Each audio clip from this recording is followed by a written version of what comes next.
ज्ञानेश्वरी अध्याय 18 ओवी 51।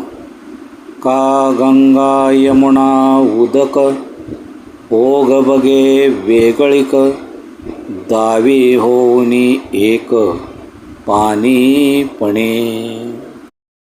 आपण आता अर्थ पाहू। गंगा आणि यमुना या दोन नद्या वेगवेगळ्या दिसतात, त्यांचे प्रवाहही वेगवेगळे असतात, पण त्यातील पाणी जे असते ते एकच असते, म्हणजे जलतत्व एकच असते, पाण्याचे स्वरूप एकच असते।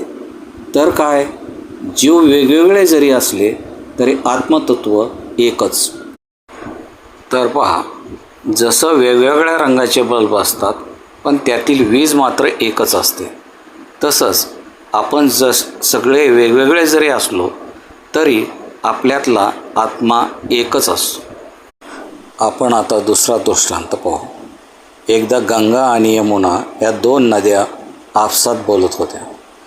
गंगा म्हणाली, मी मोठी, पवित्र आणि लोक मला जास्त मानतात। यमुना म्हणाली, मी पण काही कमी नाही, माझा प्रभाव वेगळा, माझी ओळख वेगळी, मला पण लोक मानतात, मी काय तुझ्यापेक्षा कमी नाही।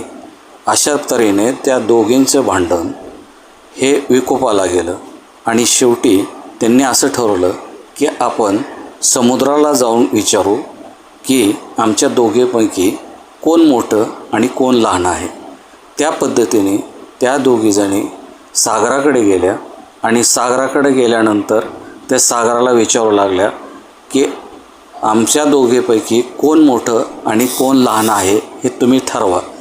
ज्या त्यावेळेस त्या सागरात मिळाल्या त्यावेळेस सागर म्हणाला, आता मी काय तुम्हाला सांगत नाही, तुम्हीच सांगा की गंगेचं पाणी कोणतं आहे आणि यमुनेचं पाणी कोणतं आहे।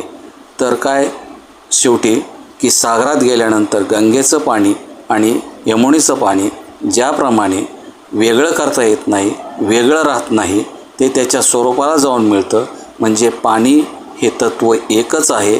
त्याचप्रमाणे प्रत्येक प्राण्याचा आत्मा हा एकच आहे।